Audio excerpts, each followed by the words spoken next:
வணக்கம் நண்பர்களே, நான் உங்க கிச்சா பேசுறேன். வருஷம் போனா என்ன, வயசும் ஆனா என்ன, வயது கூட கூட ஞாபக சக்தி குறைஞ்சுட்டே போயிடுமா. ஆனா மகாபெரியவாளுக்கு ஞாபக சக்திக்கு அளவே இல்லை. தினமலர் நாளிதழில் ஏப்ரல் மாதம் 14ஆம் தேதி 2015ஆம் வருடம் பிரசுரமான ஒரு கட்டுரையின் தொகுப்பு. ஒரு சுவாரஸ்யமான சம்பவம். அந்த சம்பவம் பற்றினதுதான் இந்த பதிவு. அந்த சம்பவம் பற்றி மேலும் நம்ம தெரிஞ்சுக்கிறதுக்கு முன்னால் நம்ம சேனலை இது வரைக்கும் சப்ஸ்கிரைப் பண்ணாதவங்க கண்டிப்பாக பெல் ஐக்கான் கிளிக் பண்ணுங்க, சப்ஸ்கிரைப் பண்ணுங்க. 1928ஆம் வருடம் மேட்டூர் அருகேயுள்ள நெருஞ்சிப்பேட்டை கிராமத்தில் மகாபெரியவா முகாமிட்டிருந்தா. பக்தரெல்லாம் அவ முன்னாடி அமர்ந்திருந்தா. அப்போ எங்கேருந்தோ கோவிந்தா கோவிந்தான்னு ஒரு கோஷம் காத்துல அப்படியே மிதந்து வந்தது. இந்த சப்தம் எங்கேருந்து வர்றது அப்படின்னு கேட்டார் மகாபெரியவா. பக்கத்துல பாலமலைன்னு ஒரு இடம் இருக்கு.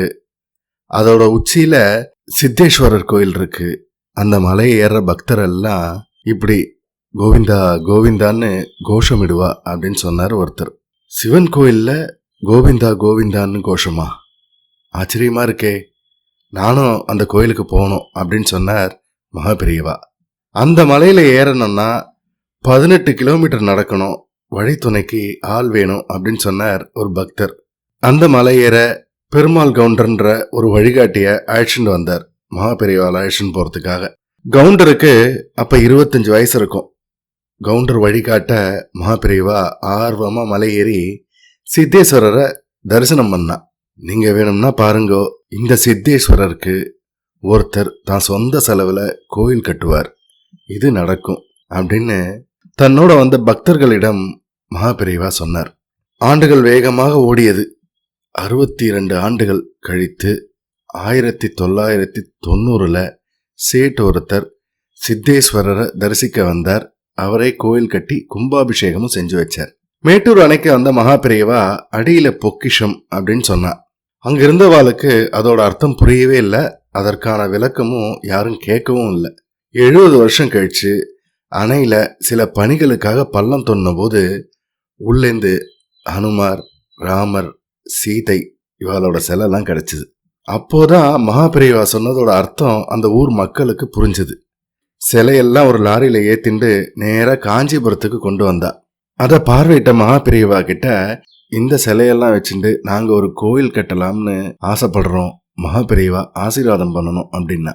விரைவில் நடக்கும் அப்படின்னு ஆசீர்வதித்தா மகாபெரியவா. அது சரி, உங்க ஊர்ல நான் 1928 வந்தபோது எனக்கு வழிகாட்டினாரே பெருமாள் கவுண்டர், அவர் சௌகரியமா இருக்காரா அப்படின்னு கேட்டார் மகாபெரியவா. வந்தவாளுக்கெல்லாம் சிலிர்த்து போயிடுத்து. நேத்து பார்த்த ஒருத்தரையே மறந்துடுவோம், இந்த காலத்துல 70 வருஷத்துக்கு முன்னாடி தனக்கு வழிகாட்டியா வந்த அந்த கவுண்டரை பத்தி மகாபெரியவா விசாரிக்கிறாரே அப்படின்ட்டு ஆச்சரியமா இருந்தது. அவருக்கு 95 வயசாச்சு, இன்னும் நல்லா இருக்கார் அப்படின்னு மகாபெரியவா கிட்ட வந்திருந்தவா சொன்னா. ஒரு தாம்பாளத்துல புது வஸ்திரம்லாம் வச்சு பிரசாதத்தை வச்சு இதை அவர்கிட்ட கொண்டு போய் கொடுங்கோ, நான் ரொம்ப விசாரிச்சேன்னு சொல்லுங்கோ அப்படின்னு சொன்னார் மகாபெரியவா. மகாபெரியவாளின் கருணைக்கும் ஞாபக சக்திக்கும் ஈடு இணையே கிடையாது. ஜெய ஜெய சங்கர ஹர ஹர சங்கர. இந்த பதிவு உங்களுக்கு பிடிச்சிருந்தா லைக் பண்ணுங்க, ஷேர் பண்ணுங்க, கமெண்ட் பண்ணுங்க. மறக்காம பெல் ஐக்கான் கிளிக் பண்ணுங்க, சப்ஸ்கிரைப் பண்ணுங்க. நன்றி நண்பர்களே.